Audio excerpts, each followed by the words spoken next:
আসসালামু আলাইকুম। কেমন আছেন সবাই? চলে এলাম নতুন আরও একটি ব্লগ ভিডিও নিয়ে। আজকে রান্না করব আমি খিচুড়ি, গরুর মাংসের খিচুড়ি। এখানে দিয়েছি পর্যাপ্ত তেল, তারপর তেজপাতা, দারচিনি, এলাচ, পেঁয়াজ কুচি, তারপর দিচ্ছি রসুন কুচি, আদা কুচি দিয়ে সুন্দর করে ভেজে নিচ্ছি।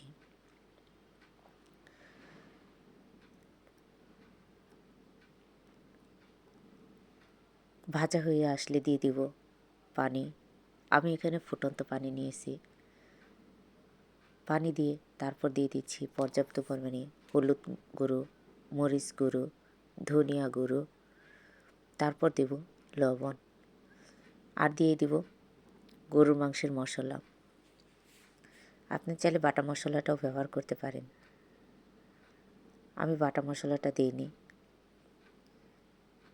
তাই কেনা মশলাটাই দিয়েছি, রাঁধুনি মশলাটা। মশলাটা পর্যাপ্ত পরিমাণে কষানো হয়ে আসলে দিয়ে দিব আগের থেকে কেটে রেখে ধুয়ে চাকতে দেওয়া মাংস। ঢাকনা দিয়ে ঢেকে দিয়েছিলাম কিছুক্ষণ। একটু পরপর ঢাকনা সরিয়ে নেড়ে চেড়ে দিচ্ছি যেন নিচে না লেগে যায়।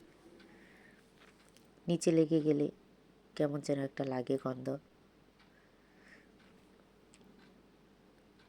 মাংসটা কষানো হয়ে আসলে বা সিদ্ধ হয়ে আসলে দিয়ে দিব চাল।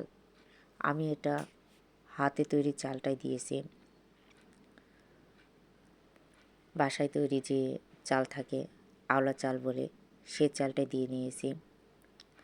সুন্দর করে নেড়ে চেড়ে দিয়ে দেব পানি। আমি এখানে ফুটন্ত পানিটাই দেব।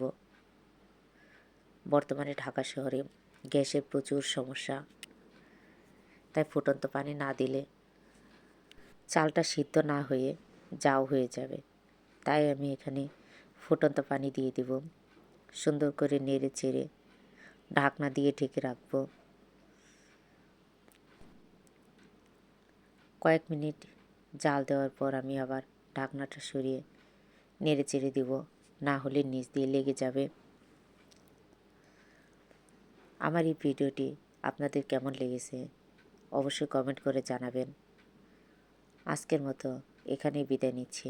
সকলে ভালো থাকবেন, সুস্থ থাকবেন আর আমার পাশেই থাকবেন। আল্লাহ হাফেজ।